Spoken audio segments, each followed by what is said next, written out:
Olha, Jordão, vamos ouvir o que disse o treinador Juan Pablo Vojvoda sobre a partida de ontem e sobre o resultado do trabalho que ele fez durante a semana. Refletiu, Vojvoda? E o jogo, Vojvoda? Fala com os varandeiros. Juan, boa noite. Vitor Salles, Peixão TV. Existe uma máxima no futebol que clássico não se joga, se ganha, mas você conseguiu fazer as duas coisas. Seu time propôs, teve oportunidade, ganhou a partida, que é o que importa. Dentro da semana livre que você teve, qual foi o teu principal foco para que esse time pudesse apresentar um bom futebol na Vila Belmiro? Claro, tem coisa que você vai querer que melhore, mas a gente viu uma evolução. Qual foi o teu principal foco para que o Santos conseguisse entrar hoje tão próximo, tão compacto e jogando um bom futebol na Vila Belmiro? Obrigado. Bueno, el objetivo era o reforzar lo bom que fizimos en el primer tiempo de Atlético Mineiro. Eu gostei de la parte defensiva en cuanto a las presiones. En cuanto a la compactación, você falou de la compactación defensiva, y en cuanto al jogo, porque tenemos jugadores con personalidad y con cualidad para tener una pose de bola, más esa pose de bola, eu soy un entrenador que me gusta la pose, más una pose agresiva, una pose que o pases o signifiquen que queremos atacar, con paciencia y con inteligencia. Hoy fizemos eso en la primera parte, entonces vimos un time como Santos querendo ganar o jogo. Sufrimos también una o dos transiciones, acho que la primera de la partida, ¿sí? Más, bueno, son los riesgos que todo time que propone jogo tiene que saber, ¿sí? Somos un time grande, tenemos que respetar la historia de Santos, más tenemos que respetar también con la lucha, con la compactación, con la organización, con las responsabilidades de saber que fútbol actual es defender y atacar. Entonces yo que o ganamos una partida importante, significan 3 puntos importantes para nuestra lucha en Brasileirado, y bueno, continuar con humildad en esta semana para trabalhar a próxima partida. Tá aí. E sobre o Vojvoda, Jordão, ele fala ali um espanhol, já um portunhol, né, Jordão? O Vojvoda realmente, na entrevista, dá para entender claramente o que ele fala. Parabéns ao Vojvoda, que está se esforçando aí também para chegar mais próximo do português nas entrevistas, né? Tem uns caras aí que eu vou falar uma coisa para você. O Sampaoli já treinou aqui o Santos, o Flamengo e também o Atlético Mineiro, e cada vez que passa ele piora, né? O português dele, ou praticamente não chega a falar nada em português, o Jorge Sampaoli. Agora, Jordão, já dá para sentir a evolução com base no trabalho do Juan Pablo Vojvoda, Jordão? É nítido e claro o trabalho do Vojvoda e esta evolução do Santos Futebol Clube em todos os setores?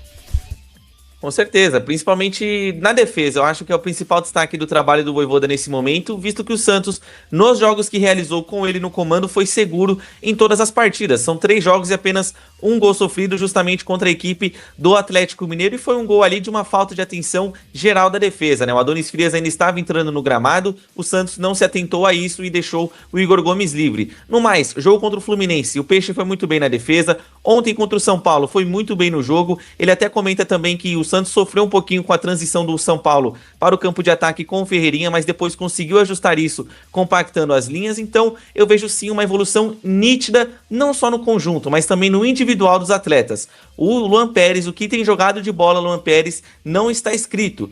Ele é o jogador que mais consegue cortar jogadas, vencer as bolas pelo alto, é um atleta seguro demais. Escobar cresceu muito com a chegada do Vojvoda. Antigamente a gente tinha o Souza, que também vinha bem, só que o Escobar assumiu a posição no quesito defensivo. É um atleta que não deixa a desejar e é muito difícil ultrapassar o Escobar em dribles. Além do mais, o João Schmidt, eu vejo que ele evoluiu também, um jogador que eu pego muito no pé, todo mundo sabe disso. Eu acho que o João Schmidt é um atleta muito burocrático que precisa evoluir mais. Só que comparado ao que vinha sendo o Schmidt, o que ele tem apresentado, tem demonstrado uma evolução sim. E no ataque também não é diferente. O Santos ainda deve gols? Deve gols, mas eu entendo que o Santos cria mais do que criava com os outros técnicos. Com os outros técnicos era um lançamento pro ataque, reza pro Tiquinho dominar e pro Neymar construir alguma coisa. Agora eu vejo que o Santos tem mais valências para atacar. Ora a bola tá no Guilherme, o Roleza se movimentou bem, o Zé Rafael apareceu em alguns momentos como elemento surpresa, que não é o mundo ideal no meu ponto de vista, mas ele esteve presente em alguns lances. O Lautaro Dias se movimenta muito bem. Então eu acho que desse trabalho do Vojvoda só falta uma coisa para ganhar o 10, que é justamente aprimorar a questão técnica e decisão final dos atletas. Se o Santos conseguir colocar as suas chances criadas em gols, esse time, sem dúvidas, vai decolar.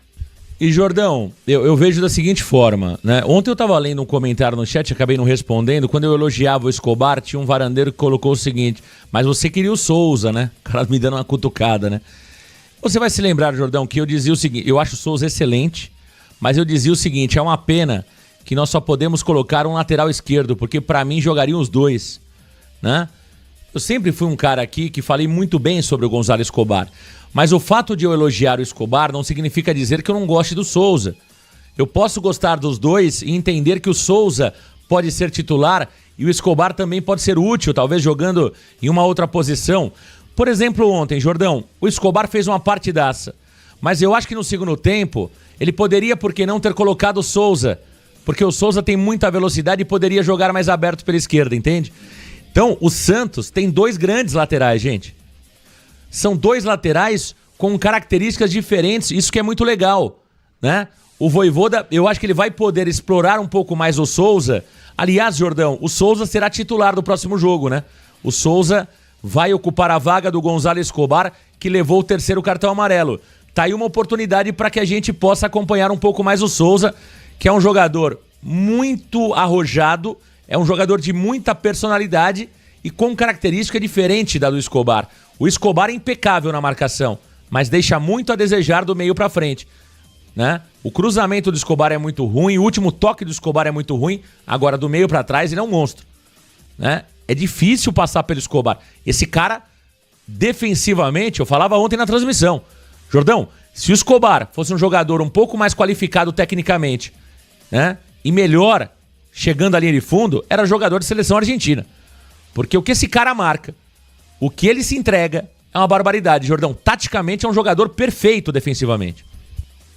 Muito bom mesmo, e eu não consigo compreender algumas críticas com relação ao Escobar, Marcão, porque a gente hoje temos a sorte de termos dois laterais muito bons e com características diferentes.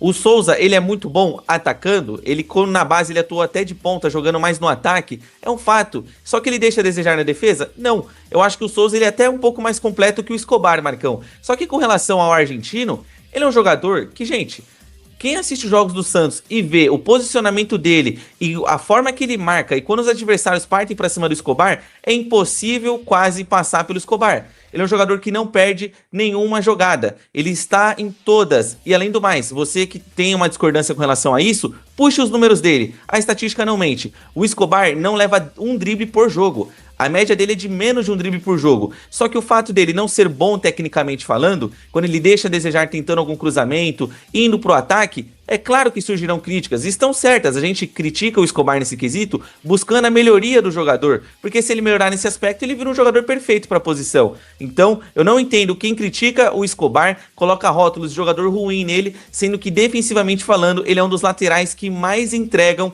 no Campeonato Brasileiro. Isso são números. E com relação ao time do Santos, para você que não sabe, o Escobar é o jogador que mais rouba bolas no campo de ataque, o segundo que mais desarma da equipe do Juan Pablo Vojvoda. Tá aí o Thiago Jordão. E, Jordão, eu já vou colocar aqui a fala do Juan Pablo Vojvoda, falando sobre não ter feito a quinta substituição. Vamos ouvir o treinador do Santos, Juan Pablo Vojvoda, que falou após a partida. Fala con los baranderos, Vojvoda. Bueno, no, en cuanto a cuál es la briga, es no día a día, seguir reforzando una idea, un trabajo que jugadores están aceptando en no día a día, mirar para cima, ¿sí? Es un club que nos va a exigir mirar para cima, sabemos sin perder o realidad de que estamos, ¿sí? Entonces, o respetar a Brasileirao, ¿sí? Porque es la verdad, entonces no vamos a esconder onde está Santos, mas también sabemos que o Santos va a exigir siempre mirar para cima, você me van a exigir mirar para cima, o misma camisa va a exigir eso, más también siendo realistas, eso sí. En cuanto a la quinta sustitución, es verdad, entonces hicimos una primera sustitución por una lesión de Vitor Hugo, eso en el primer tiempo, eso ya modifica un poco, más o segunda sustitución fue de Chiquinho, yo pensaba o era Guilherme, hacer dos mudanzas en esa janela, mas eu sentía que estaba bien Roleiser y estaba Ben Guilherme. Entonces, ¿a quién tiro? Entonces, bueno, vamos a hacer una y después hacemos 2 o 3. Eu pensava, digo, bueno, vou a sustentar, manter essa 10 minutos mais. Quando faço essa mudança, Roleiser sofreu um caimbre, ¿me entende? Então, bueno, eu me chateei um pouco, disse, me tem que avisar antes, ¿me entende? Mas o jogador é verdade, não sentiu esse caimbre, bueno, é coisas de futebol. Então, fiquei en esa, en esa mudanza que tuvimos que pregunté a Guilherme si él podía sustentar y manter durante todo el juego esa condición física, mas él le dice, bueno, no, puedo sustentar 10 o 5 o 10 minutos más. Entonces, bueno, o preferí poner jugadores físicamente fortes, porque sabía que precisábamos o ganar y precisábamos el aspecto físico en esa parte del juego. Tá aí o Juan Pablo Vojvoda, Jordão, que confirma aí, por exemplo, a questão do Roleiser, né? O Roleiser sentiu cãibras, né? Muitos me perguntavam no programa matinal do Redação Varanda se o Roleiser tem alguma contusão. Não, Roleiser não tem contusão, o Roleiser sentiu cãibra e o Vojvoda até citou, ele deveria ter me avisado que estava cansado, porque aí eu teria preparado uma outra mudança. E disse também que perguntou ao Guilherme se ele tinha condições de sustentar até o final da partida. O Guilherme disse que não tinha, que aguentaria mais 5, 10 minutos. Palavras do treinador Juan Pablo Vojvoda. Ele foi muito criticado. Criticado o que eu digo no bom sentido, né, Jordão? A gente precisa parar com esse papo de... Marcão, vocês não podem criticar, gente, vamos lá, senão não faz sentido o teu canal, não faz sentido analisar futebol, nada disso. Quando a gente critica, e no bom sentido, a gente... de alguma forma analisa as mudanças e às vezes concorda ou às vezes não concorda, faz parte do futebol. Não é porque eu não concordo ou o Jordão não concorda com aquilo que fez o Vojvoda ontem que nós estamos pedindo a cabeça do Vojvoda ou estamos dizendo que o Vojvoda é um mau treinador. A gente precisa começar a entender isso, senão vai ficar difícil a gente analisar futebol, né? O Jordão, ele meio que explicou ali as mudanças, colocando o Tiquinho e o Tassiano muito por conta da questão física do Roleiser e do Guilherme, Jordão. Exatamente. E com relação à entrada do Tiquinho e do Tassiano, por mais que ele tenha dito com relação ao apoio físico dos jogadores, né? Era um jogo em que o Santos ainda precisava muito da valência física de cada atleta do seu elenco para conseguir vencer o jogo contra o São Paulo. Só que, agora entendendo melhor, Marcão, por que entrou o Tassiano no lugar do Benjamin Roleiser com relação ao Roleiser ter avisado em cima da hora sobre o seu problema de cãibra, só que ainda assim... Como a placa ainda não tinha sido levantada, talvez coubesse ali um tempo especial dele, em vez de tirar o Guilherme, já tira o Roleiser de vez e coloca o Rincon. Ele fala pro Guilherme, mantém mais 5 minutos que eu tenho que aquecer aqui, por exemplo, o Gustavo Cabadeiro ou o Robinho Júnior para entrar no lugar do Benjamin Roleiser para o Santos conseguir ter criação no ataque. Eu entendo que o Robinho Júnior pode não voltar para marcar, como marca, por exemplo, o Tassiano. Só que como é que fica no contra-ataque? O contra-ataque também é muito importante, porque você ganha o jogo fazendo o segundo gol. Só se defendendo e tomando um gol, a partida está empatada e você não tem condições de buscar uma vitória novamente, visto que você não tem criação. Então eu acho que eu não discordaria das alterações Tassiano e Tiquinho Soares se fossem ali por volta dos 38 minutos. Mas sendo aos 20 minutos, me preocupou bastante. Eu ainda faço uma ressalva de que o Tomás Rincon entrou muito bem. O Tiquinho Soares eu acho que entrou bem. Só o Tassiano que de fato deixou a desejar. Ele não conseguiu cumprir de fato o seu papel. O Tassiano não conseguiu puxar contra-ataque, não participou de finalizações, teve um contra-ataque que ele tentou puxar com o Zé Rafael e não conseguiu fazer a finta em cima do marcador, então o Tassiano é um jogador que ainda deve muito. Com relação a essa substituição, confesso que eu passei a entender um pouco melhor o porquê o Tassiano entrou naquele momento do jogo, mas eu repito que se eu fosse o Juan Pablo Vojvoda, eu teria pedido mais um pouquinho de calma para o Guilherme, falado, Guilherme, tenta segurar mais um pouquinho, porque eu tenho planos para colocar um outro jogador.